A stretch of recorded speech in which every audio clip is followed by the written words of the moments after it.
And it came to pass after these things, that God did tempt Abraham, and said unto him, Abraham, and he said, Behold, here I am.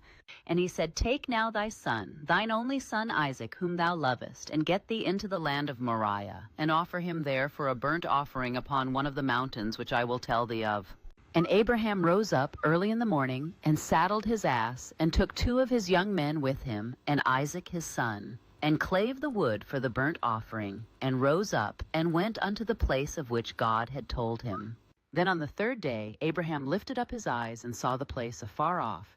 And Abraham said unto his young men, Abide ye here with the ass, and I and the lad will go yonder and worship, and come again to you. And Abraham took the wood of the burnt offering, and laid it upon Isaac his son. And he took the fire in his hand, and a knife, and they went both of them together. And Isaac spake unto Abraham his father, and said, My father. And he said, Here am I, my son.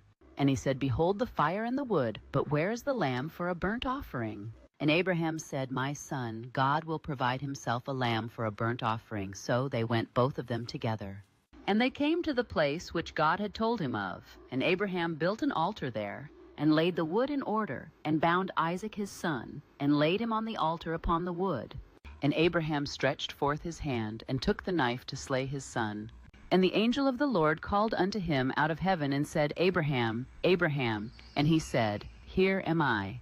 And he said, Lay not thine hand upon the lad, neither do thou anything unto him, for now I know that thou fearest God, seeing thou hast not withheld thy son, thine only son, from me.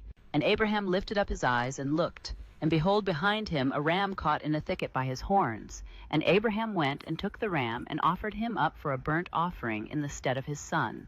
And Abraham called the name of that place Jehovah-Jireh, as it is said to this day, In the mount of the Lord it shall be seen. And the angel of the Lord called unto Abraham out of heaven the 2nd time, and said, By myself have I sworn, saith the Lord, for because thou hast done this thing, and hast not withheld thy son, thine only son, that in blessing I will bless thee, and in multiplying I will multiply thy seed as the stars of the heaven, and as the sand which is upon the seashore. And thy seed shall possess the gate of his enemies. And in thy seed shall all the nations of the earth be blessed, because thou hast obeyed my voice. So Abraham returned unto his young men, and they rose up and went together to Beersheba. And Abraham dwelt at Beersheba. This chapter is known as the Akedah, binding, and is one of the most profound and difficult passages in Genesis. It is the ultimate test of Abraham's faith and obedience. God asks him to sacrifice his long-awaited son, Isaac, the child of promise. Abraham obeys without hesitation, preparing everything as if to carry it out. God intervenes through the angel, provides a ram as a substitute, and reaffirms the covenant promises, innumerable descendants, possession of gates, blessing to all nations, because of Abraham's obedience. Abraham names the place Jehovah-Jireh, the Lord will provide. Theologically, it is often seen as foreshadowing God's provision of a substitute sacrifice, ultimately pointing to Christ, and it highlights themes of faith, trust, and the cost of obedience.